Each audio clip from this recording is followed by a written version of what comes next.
Power Breakfast with Tessa Dooms. Weekdays 6 to 9 a.m.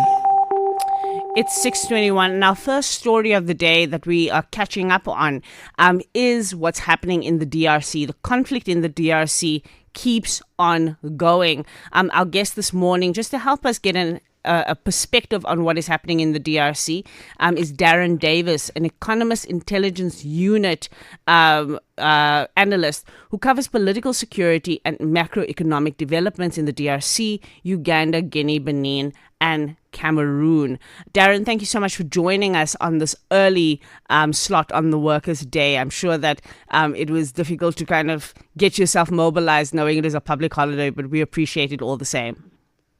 Good morning, Tessa. Thank you for having me this morning. So we've been tracking the story around the DRC on this show quite consistently, and we've seen now that SADC has started to withdraw its peacekeeping troops. How was that decision made? Just remind us how that decision was made, and how will this rollout happen and impact on that region? Sure.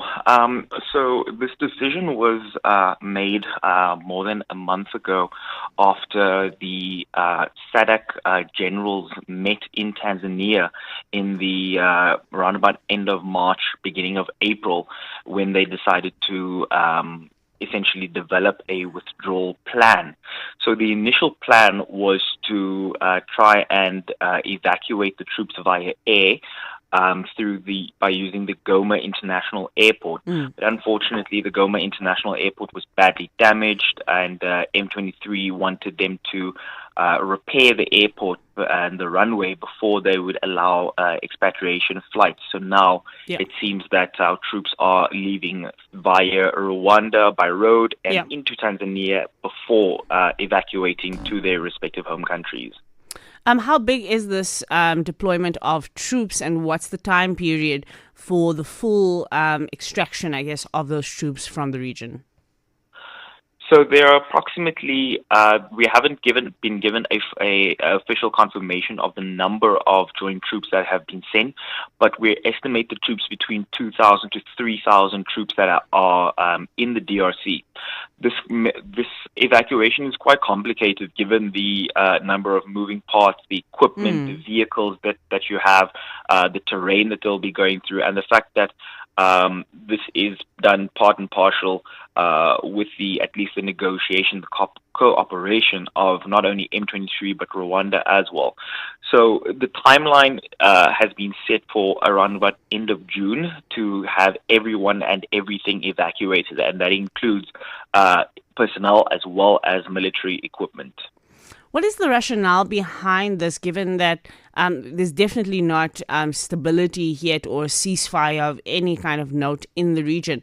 What's the rationale behind the withdrawal of this peacekeeping mission, and where does this leave, particularly the government of the DRC? Does it not leave them quite exposed at this point and with very few resources? That is correct, Tessa. So the decision was made largely because the regional force, the SADC regional force, which was sent with a mandate to militarily defeat M23, however you want to look at it, they failed in their mandate and they were defeated.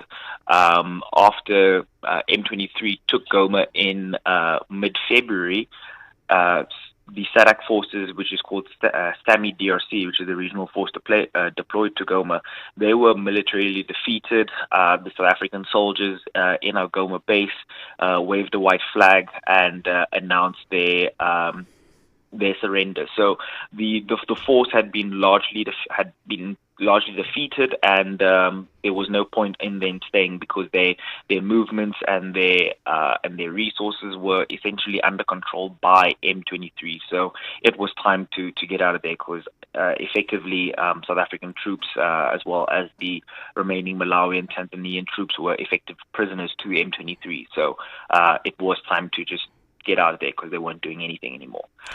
Where does this leave the DRC? The DRC is incredibly exposed. As you said, no peace agreement has been reached.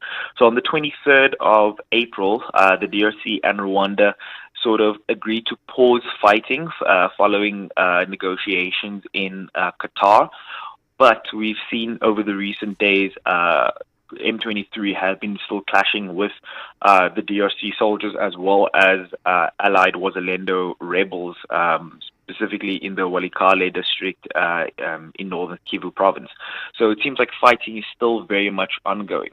What is happening, on the other hand, is that negotiations are still ongoing in the back, and this has now expanded to the wider international community, which includes France, Qatar, Togo, as well as the US, who are all coming together now to try and mediate and try and ensure that we get some sort of peace deal, because the DRC is essentially on the back foot. And following meetings on the 30th of April, it seems that the US has essentially, or the international community has essentially tasked Rwanda and the DRC to find some sort of lasting, or at least to draft a peace agreement by the 2nd of May. The South African troops are, I would assume, the biggest contingent here, and our military setup is a lot stronger than many other countries on the African continent. We have had to bear a lot of this, but we've also been exposed in this period, in this DRC conflict, in terms of our readiness on the military front. What have we learned in the last few months about the state of our military, of the defense force in South Africa through these missions?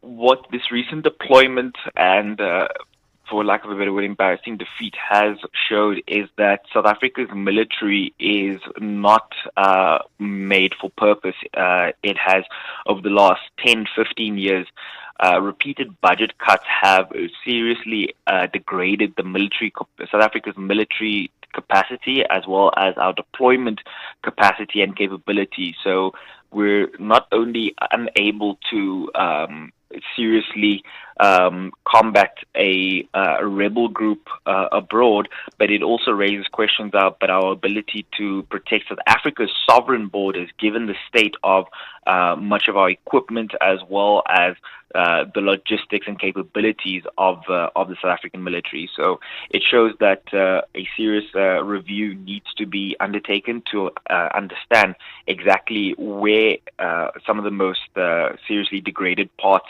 of our military are essentially, and try and find a way to remedy the situation. I mean, this is really, really concerning for me when you lay that out that way, Darren, because on the one hand, we need to ask, what is the purpose of our military? What purpose are we trying to serve? Is it about, our security and sovereignty as a nation? Is it about our role within the continent? And if so, why have we not been able to prepare well enough for this? And is it just a matter of budget cuts, or is it a matter of leadership in general? I think that as a country, we don't talk about the military enough. We don't talk about the way in which it comes together and what its purpose is, how it executes. If I think about just, our commonplace knowledge of the military in the US, for example, I think we would probably have a pop culture knowledge where we could talk more about what the ethos is. I think that's what I'm trying to get to. Do we have a leadership crisis here? Do we really need more directed leadership when it comes to this space? Absolutely. It largely comes down to leadership and the political will as well to make some of the tough decisions regarding the military. Because fundamentally, the military is there first and foremost. It is there to protect the sovereign borders of the country. Thereafter, how we use our military is going to be up to leadership, whether we want to try and play a leadership role on the continent to ensure peace and stability on the continent. But I largely agree. It is a issue of leadership within the military, and also, importantly, budget cuts. You can have the greatest leadership within the military, but if you are left with a shoestring budget year after year, where you're unable to service planes, you're unable to service tanks, you're unable to service vehicles, unfortunately, the greatest leadership in the world will not be able to make up for lack of resources, essentially. I'm going to have to leave it there, Darren, but I really appreciate that ending off at that point, that you need to have your ducks in a row. You need to be able to service this. We must remember these are also people's family members, their children, their husbands, their wives that we are sending into the front lines with less than up to standard equipment, plans and leadership. That was Darren Davids, Economist Intelligence Unit analyst, looking there at the peace and security issues in the DRC.